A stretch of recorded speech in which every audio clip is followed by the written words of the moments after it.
Olá, bem-vindo ao sermão online do dia 15 de agosto de 2021. Eu sou João Gustavo Varga, pastor da Primeira Igreja Batista em Brodowski. Que a graça e a paz do Senhor Jesus esteja com você que está nos assistindo neste instante. Antes de a gente meditar na palavra do Senhor, hoje a gente vai voltar a meditar sobre a série Fim da História. Essa série que trata sobre a volta de Jesus e os elementos que tratam e que circundam, né, a realidade da volta de Cristo.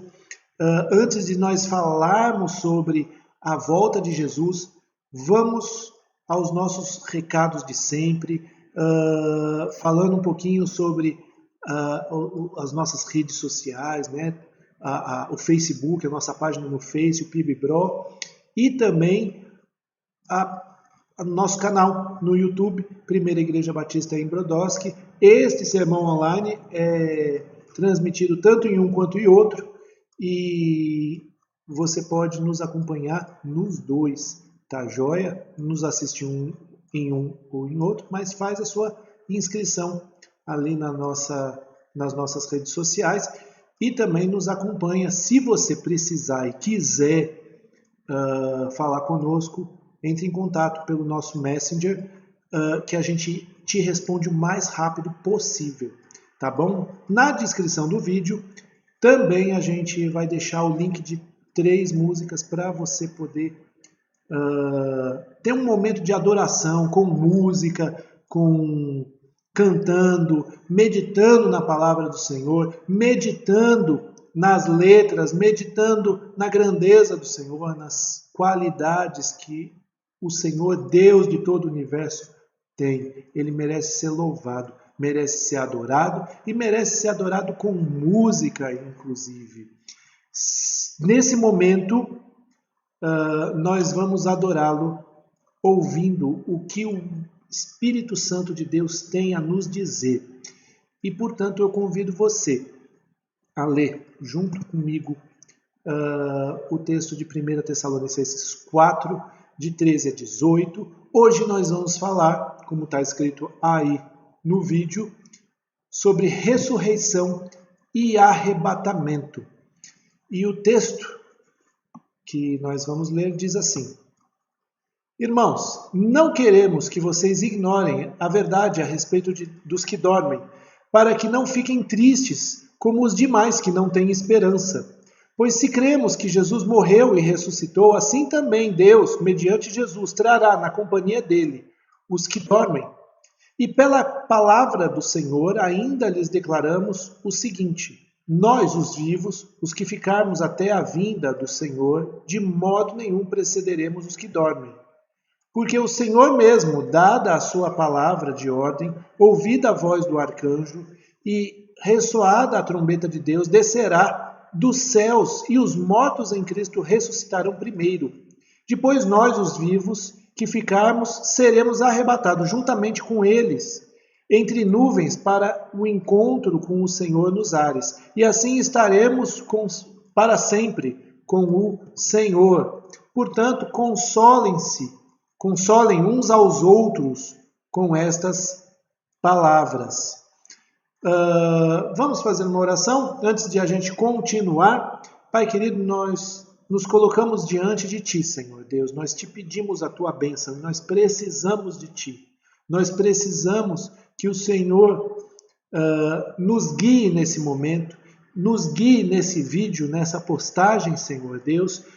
Eu como pregador, preciso que o Senhor trabalhe na minha vida e me use. Eu te peço e me coloco nas tuas mãos, Senhor Deus, e te peço que o teu Santo Espírito me use nesse instante, porque eu sou pó, eu sou frágil e eu preciso que o Senhor é que estenda a tua mão sobre mim e me guie a falar aquilo que tu queres que eu fale, Senhor Deus. Eu quero te pedir que o Senhor ministre também no coração de cada um que está assistindo esse vídeo e que está recebendo e meditando na tua palavra escrita pelo teu servo lá em 1 Tessalonicenses, Pai.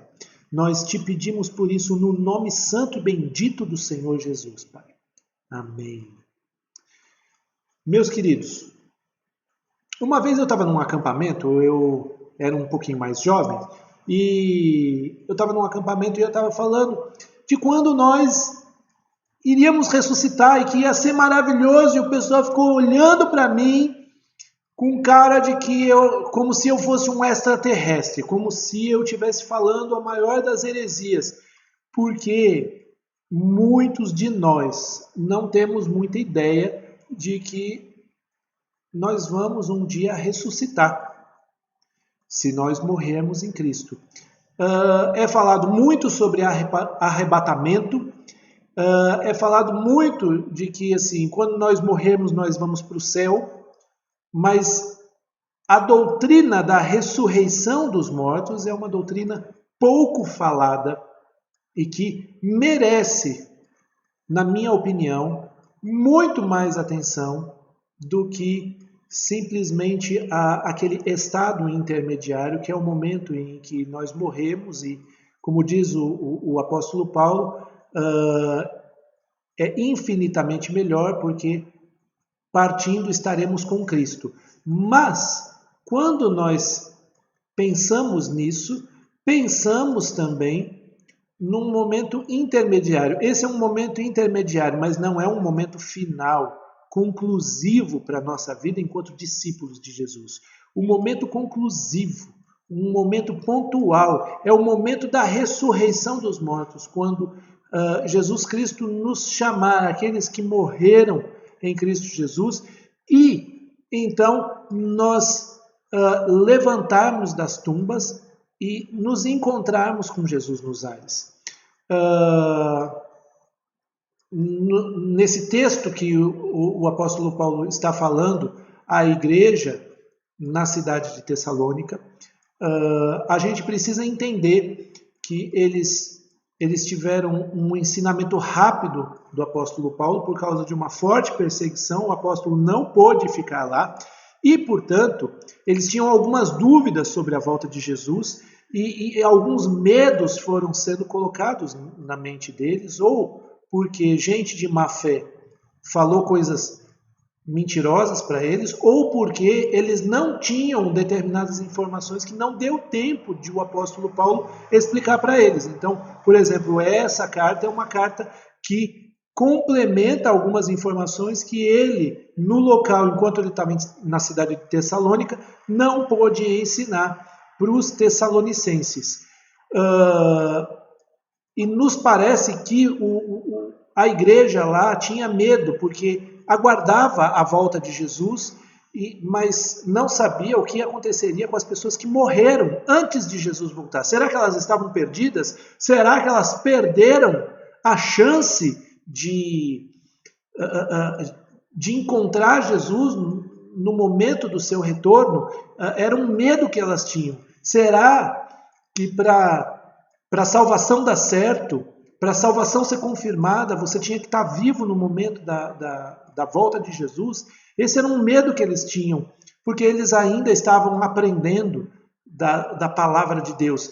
E o apóstolo Paulo escreve esse trecho que nós lemos para tranquilizarmos para tranquilizar eles e dizer que de maneira nenhuma que quem ficasse vivo não iria encontrar Jesus nem primeiro, os mortos iriam primeiro, depois os que ficassem vivos.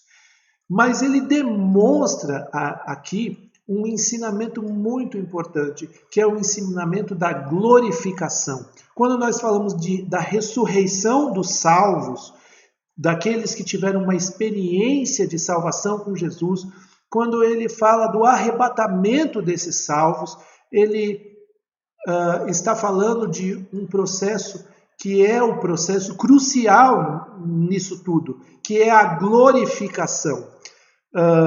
Então, quando nós falamos de glorificação, ou o que é a glorificação, nós precisamos entender que é esse processo de transformação que nós vamos passar, ou na ressurreição, ou simplesmente, se estivermos vivos, no arrebatamento. Olha o que diz, não é o texto que nós lemos no começo, mas olha o que diz Romanos 8,30. E aos que predestinou, a esses também chamou. E aos que chamou, a esses também justificou. E aos que justificou, a esses também glorificou. Ora, se você é um crente em Cristo Jesus, salvo pela graça de Deus, então todo esse processo já aconteceu. Deus já te predestinou para ser igual ao seu Filho Jesus Cristo. Deus já te chamou. Deus te justificou. Mas Deus ainda não te glorificou. Por que Paulo coloca esse verbo glorificar no passado? Porque isso é tão certo que vai acontecer como todas as outras coisas que já aconteceram. E o que é, como diz aí esse tópico, o que é a glorificação? A glorificação nada mais é do que um revestimento do nosso corpo em glória, para que o nosso corpo seja um corpo que não seja mais corruptível, ou seja, cheio de corrupção, em que a corrupção habite. Não somente no que diz respeito ao pecado, mas ao que diz respeito às fragilidades, às doenças, aos desgastes, o envelhecimento e a morte. Nosso corpo hoje é um corpo que se desgasta, é um corpo fragilizado, é um corpo que se inclina ao pecado, é um corpo que morre. E no momento da glorificação nós seremos transformados de tal modo que nosso corpo não vai passar mais por esse processo de corrupção, não mais inclinado ao pecado, não mais cheio de fragilidades, não mais propenso a doenças, não se desgasta e não morre. Veja a foto que eu deixei aí do lado, que é de uma borboleta saindo do casulo. É basicamente isso. Hoje nós somos lagartas, mas no momento da glorificação haverá uma transformação. E essa transformação nos fará diferentes do que somos hoje. A essência é a mesma. Será o nosso corpo. Não será outro corpo. Será o nosso corpo. Mas será um corpo transformado. Você pode perguntar assim, mas Gustavo, e aquele pessoal que morreu queimado, ficou só pozinho? Ou que foi queimado depois, né? O pessoal que passa por cremação, né? Ficou só pozinho. Já era? Não, porque o nosso Deus é poderoso. Poderoso para reconstituir esse corpo e glorificá-lo. E o pessoal que morreu no mar, e o mar dissolveu esse corpo? A mesma coisa. E como será essas coisas? Não sei. A gente vai ter que aguardar o momento da nossa glorificação, o momento em que formos revelados como tais, para a gente poder saber como é que vai ser. O que eu sei é que o nosso Deus é grande, o nosso Deus é o Deus do impossível. Não existe, como diz lá, se não me engano, em Gênesis 18, absolutamente nada difícil para Ele. E, portanto, Ele vai trazer o nosso corpo de volta, vai refazer o nosso corpo se morrermos em Cristo e vai nos revestir de glória, sendo um corpo espiritual, um corpo incorruptível, um corpo, ou seja, sem corrupção, glorificado. Se nós estivermos vivos na ocasião, nós seremos arrebatados, e no processo de arrebatamento nós seremos transformados e glorificados. Mas esse processo de glorificação é basicamente isso. É o corpo que Jesus adquiriu quando ele ressuscitou dos mortos. No terceiro dia Jesus ressuscitou. E ele não ressuscitou como a menina filha de Jairo, ele não ressuscitou como Lázaro, ele ressuscitou de maneira diferente. Ele ressuscitou glorificado. E o apóstolo Paulo, nesse texto mesmo, e em 1 Coríntios 15, vai dizer que Jesus é a primícia dos que dormem. Quando está falando dos que dormem aqui, não está falando que está tirando um cochilo, tá bom? É um jeito mais suave de dizer daqueles que morreram. Né? Nós costumamos dizer aqueles que partiram. E ele está falando que Jesus é a primícia dos que dormem. Primícia aqui é um termo agrícola, em que o agricultor daquela época olhava o primeiro fruto da árvore e, olhando a qualidade daquele fruto, ele saberia como viriam os outros frutos, porque os outros frutos seriam idênticos ao primeiro fruto, que é chamado a primícia. Ele é o primeiro fruto e nós seremos idênticos a ele. Então, quando a gente pensa em Jesus, como Jesus ressuscitou, assim nós seremos transformados e glorificados. Essa é a pegada no processo de glorificação. Tá certo?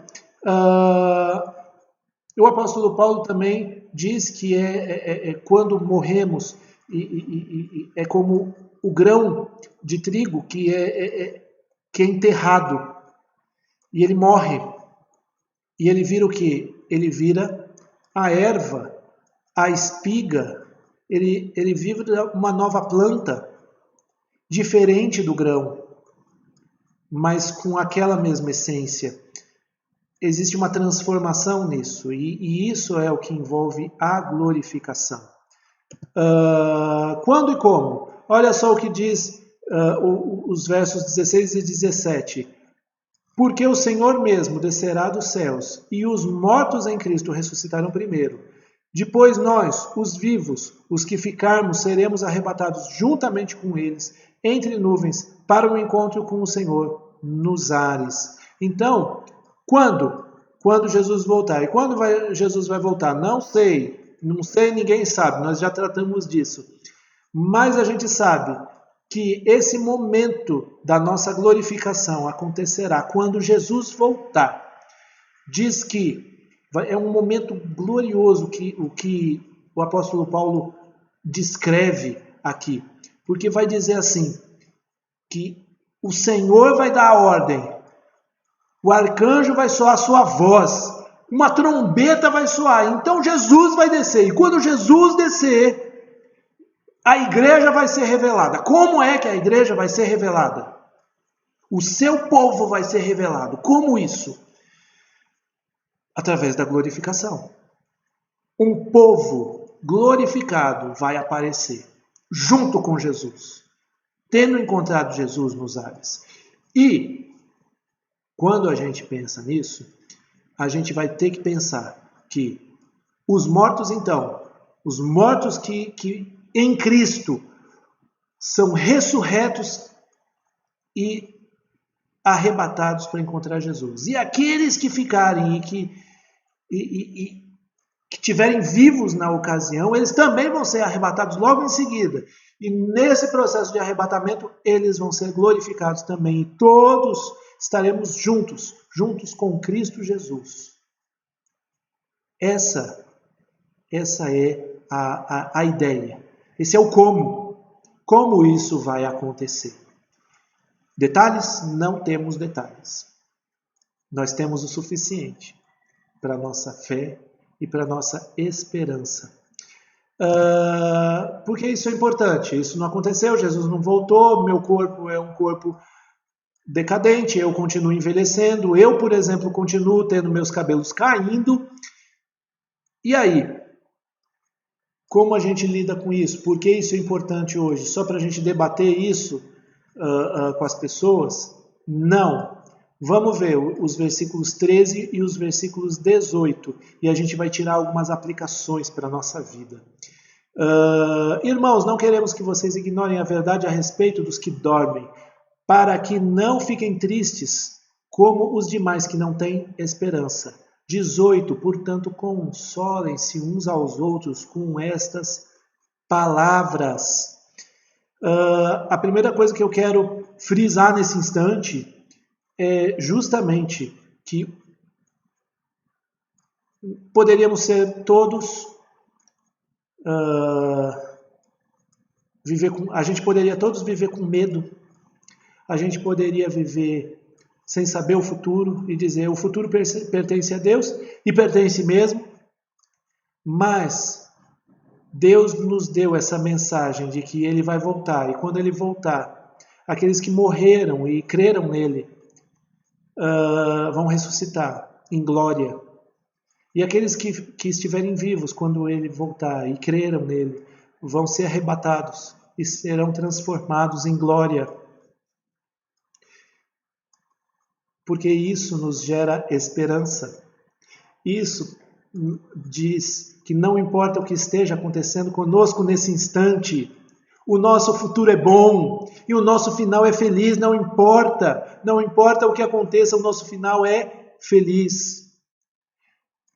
A segunda aplicação que a gente pode fazer é justamente o que diz o verso 18.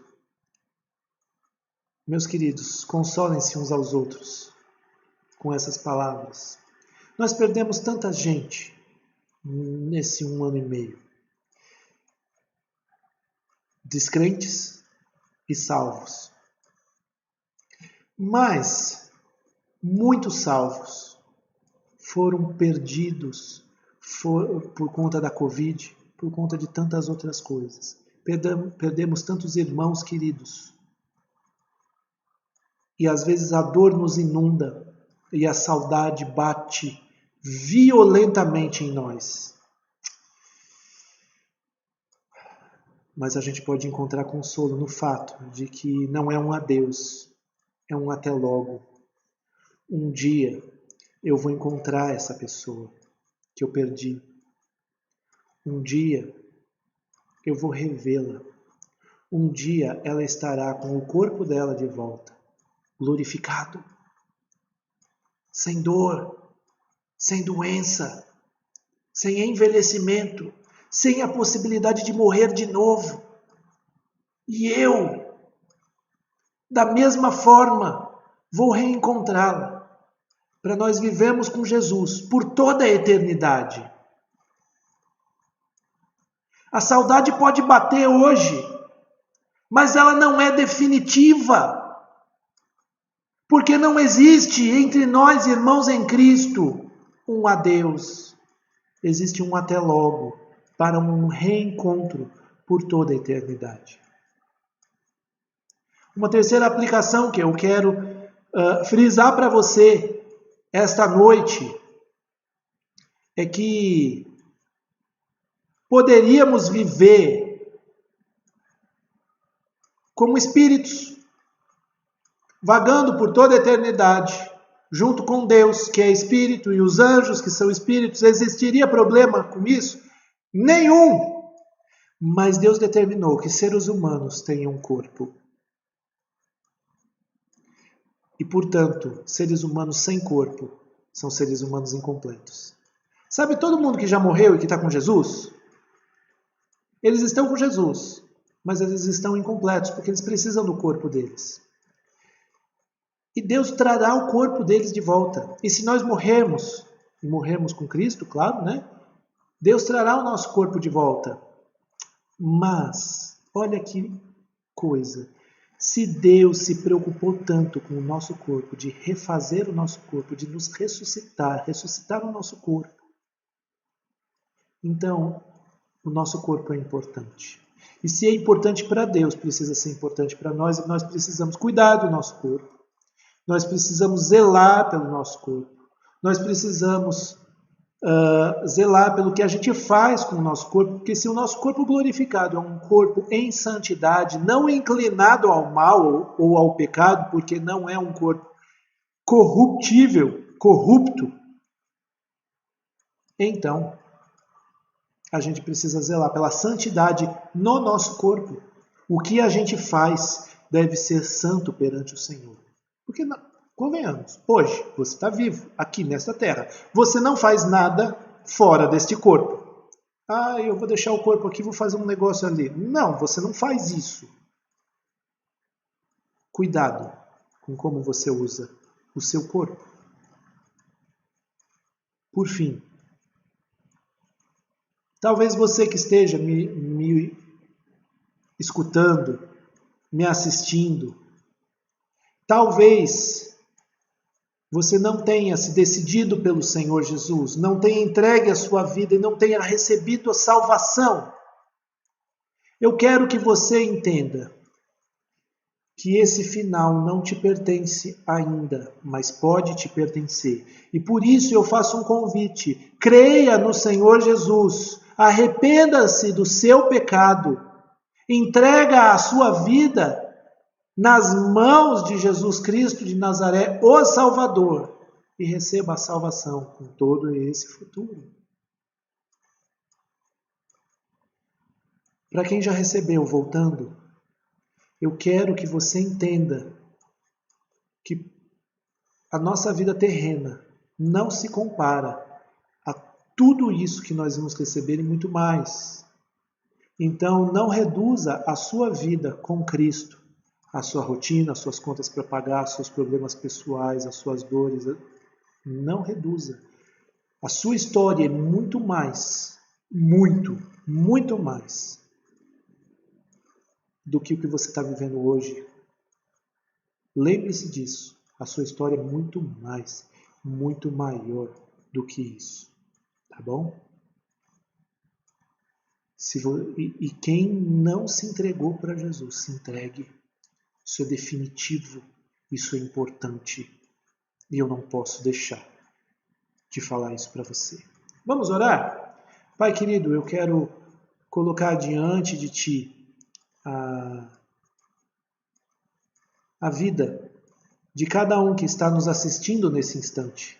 Eu quero te pedir no nome do Senhor Jesus, que o Senhor nos ajude a viver em santidade no nosso corpo e que a gente viva movidos por essa esperança maravilhosa, Senhor Deus. Consolados por essa esperança maravilhosa, sempre olhando para esse futuro que o Senhor nos entregou. Muito obrigado, Senhor. Muito obrigado, porque pela graça do Senhor Jesus Cristo, o Senhor nos salvou e nos deu esse futuro com a possibilidade de sermos glorificados, de sermos transformados, de vivermos uma vida de eternidade contigo. Nós queremos te pedir no nome do Senhor Jesus, que isso não saia da nossa cabeça. Muito obrigado, Senhor, porque se morrermos hoje, saberemos que vamos ser ressuscitados por Ti. Mas se o Senhor voltar e estivermos aqui, então saberemos que vamos ser transformados, glorificados e arrebatados por Ti. Muito obrigado, Senhor, por sermos participantes por isso. Nós não merecemos. Não fizemos por merecer, mas Te louvamos por conta disso, Pai. No nome de Jesus, nós Te pedimos que cada um que tem focado na sua própria rotina, nos seus próprios problemas, na sua vida terrena, eu Te peço que o Senhor amplie a visão dessas pessoas, Senhor Deus, desses irmãos. E para aquele amigo e para aquela amiga que não conhece a Ti, ministra no coração deles, Senhor, para que possam receber da Tua graça, da Tua transformação, não enquanto glorificados, mas da transformação que Tu fazes desde já em nós, pela Tua graça salvadora, Senhor Deus. Nós Te pedimos isso no nome do Senhor Jesus. E é nesse nome que nós oramos, Pai. Amém.